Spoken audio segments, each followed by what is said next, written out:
rektahin na natin dito. Di ba? Rektahin na natin dito yung mga idol ho, mga kababayan ng mga DDS. Sino ba una? Unahin natin?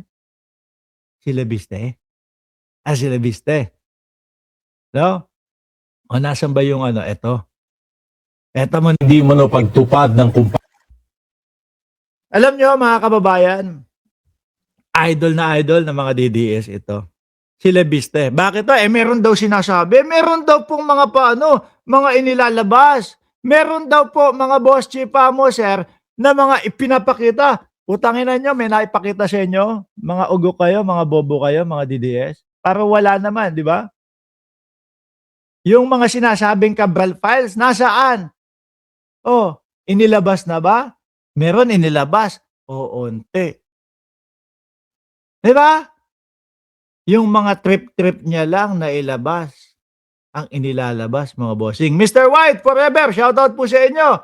So ngayon, mga kababayan, ang palabas ng mga DDS na nag-iiyakan po sa kanilang mga bahay, mga bossing, ay, naku, ayan na, pinepersonal na, pinopolitika na, etong si Lebiste. Kasi hindi nila matake, hindi nila kaya yung tao kasi merong inilalabas. Asan ba nilabas, mga gonggong? Wala naman. Di ba? Ngayon, ang tingin ko dito, mga boss chief mo, sir, meron talagang problema na kakaharapin o kinakaharap ito at nalaman ng intel nila na iimbestigahan yung solar niya, mga bossing. Kaya, unahan ko na ito, Cabral Files, na 4 na buwan ng gamit o hawak, hindi man lang inilalabas, hinintay mamatay si Cabral bago nagsasalita na ilalabas. Hanggang ngayon po, nagtututuro. Ang tinuturo, si Vince Addison. Ay, kayo, meron kayong kopya. Ganito, ganyan. Pero wala, duwago. Hindi linalabas, mga bossing. Iiyakin pa, ha? At ngayon, humihingi sila ng tulong kay Ping Lacson. No? Siguro, yung Ping Lacson, naaawa. Kaya medyo nagsasalita na, kahit po kahit walang patunay, kahit hindi totoo, ibabalik sa iyo yung ganyan.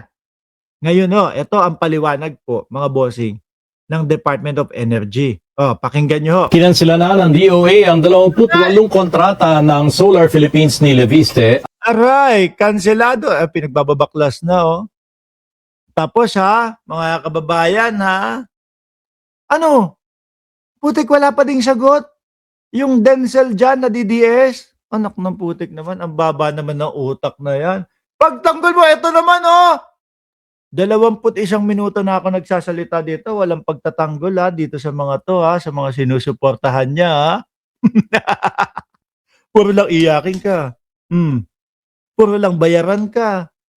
DDS, baka pwede, pakitaasan naman, yung kalidad ng mga pagko-comment nyo. Kaya piso comment ang bayad sa inyo, puro paulit-ulit, Di ba? Tuloy. Lebiste, oy! Kanselado, plus 24 billion pa. At nagpataw ng 24 na bilyong pisong multa dahil sa hindi pagtupad ng kumpanya sa kanilang commitments. Sa kabila nito, iginitinga rin na hindi ito pag-atake kay Leviste. Ang tingin ko dyan, mga kababayan, simulat sa pool pa lang po, nararamdaman at nakikita na nila yan, na mangyayari yan. Kaya ang gagawin, ang ginawa, divert natin dun sa Cabral Files, no? I-focus natin doon. Biruin mo, bata pa lang, magulang na. Bakit to? Kukubra ka ng mga ganyang kaperahan, tapos hindi mo gagawin. 100%, 2% lang ang i-deliver mo. Di ba? Tapos ang gusto nila wag pansinin. Sabi ng mga DDS, ay nako, ginagamit lang yan para patahimikan daw itong si Leviste, mga bossing. Sabi ni Shiro Kansaki, 2024 pa siya nabigyan ng notice. Kaya ngayon, mga bossing, nag-iingay. Di ba, Tato? Kaya ngayon, nag-iingay para matakpan ho, mga kababayan. O, tuloy. Nauna nang kinonekta ni Leviste sa politika ang issue laban sa kanya. Ayon sa Congressman Yan naman ang mga DDS. Ganyan naman ho ang mga DDS, mga kababayan. No? Ano po? So, politika, pinupolitika lang kami pinupolitika. Puro ganyan ho, mga boss G Pamuser. Paulit-ulit po. Si Sara Duterte, mga bossing, si Sara Duterte, anok ng putik na yan. Biruin mo yung mga Mary Grace Piatos, mga Kokoy Villamin. Pati nga ito kung hindi ba naman ho, bobo at mahina ang ulo, mga boss chief Pamuser ng mga DDS. Pati po yung pagbabanta sa buhay ni Pangulo, asawa ng Pangulo, pinsan ng Pangulo, sasabihin ng mga DDS, wala naman pagbabanta sa buhay Biruin niyo yun. Sinasampal nila na sila kaliwat kanan na pag may nangyari sa akin, may inutusan na ako. Ibig sabihin, may plano na.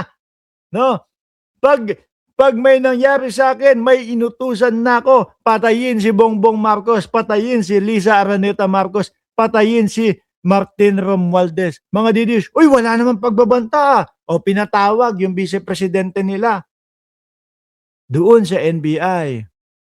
Pinatawag, hindi sumipot. Hindi kayang sagutin Ganyan Ano siya?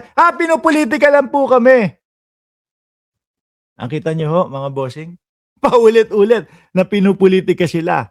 Kapag kayong mga ganyan ho. Di ba? Mamaya papakita ko sa inyo.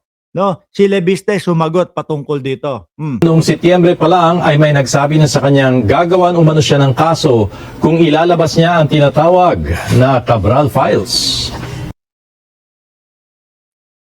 September, October, November, December, January. No, kalahati na ng January, 5 buwan na. Mga boss, nahawak niya yung Cabral Files. Hanggang ngayon po, hindi pa din inilalabas. Hanggang ngayon, wala pa din ho, mga kababayan. Di ba? Tapos, ang paulit-ulit nilang sinasabi is, pinupolitika sila. Ano ba naman yun? I-deliver mo yung naipangako mo para sa taong bayan. No? Nagkamal ka ng salapi, tapos 2% ang ibibigay mo. Kahit saan ka pumuntang na bansa, makukulong ka niyan, boy. It's not about being a son of a politician or being a politician yourself. It's the way you do business. Hindi ka pwede mag-flip and play with electricity. This is a day-to-day need. It's a public utility. Yes. Correct ko, mga kababayan. At pangangailangan po yan ng ating mga kapwa Pilipino.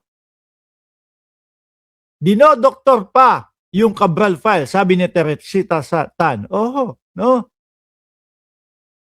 Unang pangangailangan po, isa sa pangangailangan ng mamamayang Pilipino at kahit sinong individual sa buong mundo, elektrisidad Diba? Tapos 2% lang ang ibibigay mo.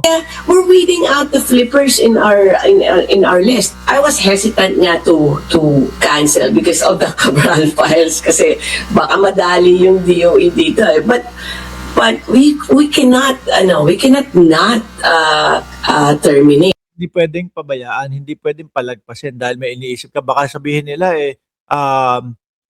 ayaw ko ipalabas yung Cabral Files. Hindi pwede. Kailangan tayong magsalita at kailangan tayong bumuka para sa mga kapwa natin Pilipino.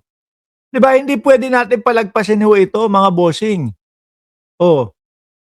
Just because he's a politician. That would be the other way around. It's so unfair to say. Yung mga DDS dyan sasabihin, papaulit-ulitin ng mga DDS. Ayan, tingnan nyo, ang ginagawa nyo kay Leviste. Inaano nyo na, iniipit nyo na. Pero pag itinanong mo sa kanila itong ipinapaliwanag, maniwala kayo, hindi niyan mga naiintindihan. Nako, saksim buhay ako, meron ako mga kaibigan. No? Opos, iniipit na si Leviste. Ayan na, kasi ilalabas yung Cabral Files. Tanungin mo, alam mo ba talaga kung ano yung sitwasyon niya? Alam mo ba talaga kung ano yung iniimbestigahan sa kanya at kung bakit siya nagngangangaw na ganyan? Hindi ka na sasagutin Karamihan Sa DDS, ganyan mga bossing. Hindi nila alam, no? Hindi nila alam yung mga iniimbestigahan sa kanila. Oho, na nag-warning ng September, ganun. We've been warning him for since 2019, 2021. Narinig nyo, mga DDS, kung kailan pa nagwa-warning? 2019, ayan o, sinasabi o, atras ko ha. Kung kailan pa sila nagwa-warning at kung kailan pa nila sinasabihan. We've been warning him for since 2019, 2021. Ngayon Pero 2019, 2021, walang pakialam. Ano pakialam ko dyan? Tatay Digong ko nakaupo doon, no? No? Dikit ng nanay ko yun, oh. Wala, hindi pinapansin, no, mga kababayan. Ganun siguro ang dahilan. Pero ang tagal na. 'Di ba? Siguro naramdaman niya na, nako. Nag-warning na kay Pangulong Bongbong Marcos 22, 23. Ay, yari na ako nito. Mukhang siseryosohin na ako nito. Cabral Files! Agawin natin! Yung Cabral Files, doon kay Yusek Cabral. Nakita niyo na po yung connection, mga bossing. Nakita niyo na po yung mga timing ni Leandro Levistejo. 2019, si Duterte, hindi siguro pinansin. 2020, hindi siguro pinansin. 21, 22, kalahati ng 22, hindi pinansin. No? Dahil nga, si Tatay Diggs, na kaibigan ni Loren Legarda. Yung presidente. Pero ngayon, ramdam niya na, hindi palalagpasan ito ng Pangulong Bongbong Marcos at ng gobyerno na ito. Kailangan makakuha ako ng ipandadivert ko sa issue ko na ito. Makisali ako sa Cabral Files. Pumunta ako doon kay Yusek Cabral. Agawin ko, kunin ko yung Cabral Files. At ipang-ano ko sa kanila, ipang-blackmail ko sa kanila. Di po ba, mga bossing? ito lumabas kasi Ito po, ibig sabihin, kasali, siya ang nagmamay-ari ho, mga kababayan, ha? Kasi siya yung pinapadala ng notice, eh. Sa kanya isinesend yung mga notice ho, mga bossing, eh. Di ba? Ibig sabihin, kasali, kasama, siya doon sa kumpanya at siya nga ang founder, di ba? Siya nga ang nag-umpisa, di ba? Ngayon ho, mga bossing, eto na yung lebiste nila.